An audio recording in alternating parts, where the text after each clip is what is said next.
as Travis mentioned, my name is Brad Hessel, and I'm running for North Carolina General Assembly, Senate seat 18, as a libertarian. So, being libertarian is like really easy. We just have two rules, right? One, don't hit folks. Two, don't steal their stuff. Anyone here that has a problem with those two rules? No. Great, you're all libertarian. Congratulations. So I'm thinking there's probably another thing we likely all agree on, which is our frustration with the two-party duopoly that produces office holders who seem interested mainly in tweeting schoolyard insults back and forth and gerrymandering to accentuate and preserve their electoral advantage, responsibly addressing public issues, pretty low down on the priority list. So accordingly, electoral reform is a big priority for me. And I want to draw your attention to one particular proposal that's getting a lot of traction for me. And that's implementing instant runoff voting, also known as ranked choice voting, what Travis was talking about, and Wayne, as an option specifically for municipal and county elections. Now, we use plurality voting in North Carolina, and that works fine in two candidate races. Those are the kinds of races that the duopoly prefer, of course.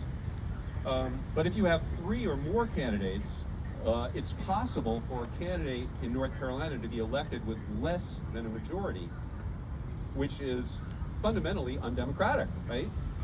And occasionally the system mandates a runoff. That instantly doubles the cost of that election, and turnout in runoffs is notoriously terrible. You can have the winner in a runoff actually get fewer votes than the loser got in the original election.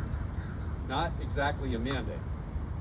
So instant runoff voting, or IRV, that's what it's called in North Carolina, addresses both of these problems. You rank the candidates in order of preference, and if no candidate gets a majority, then the last place candidate is eliminated, and votes for her or him are redistributed to each voter's second choice. If there's still no winner, the process is repeated until somebody gets a majority. So, never a need for a runoff, and never any chance of a winner with less than a majority. And, bonus, no wasted votes. If your favorite candidate is eliminated before the election is decided, you still get a say in the outcome, assuming that you've put down a second choice. But the best thing of all is that IRV incentivizes candidates to build consensus rather than being divisive, because candidates who work to attract second and third choice votes have an advantage over candidates who only speak to their base and antagonize other voters. You may ask, if IRV is so great, why am I only advocating it for county and municipal elections? Purely practical politics. IRV cannot be implemented anywhere in North Carolina without the General Assembly's approval. And the powers that be in the NCGA are not about to approve IRV for themselves or for any statewide races, because they're too happy with the status quo and they don't want to rock the boat. But it's no skin off their nose if a locality uses it.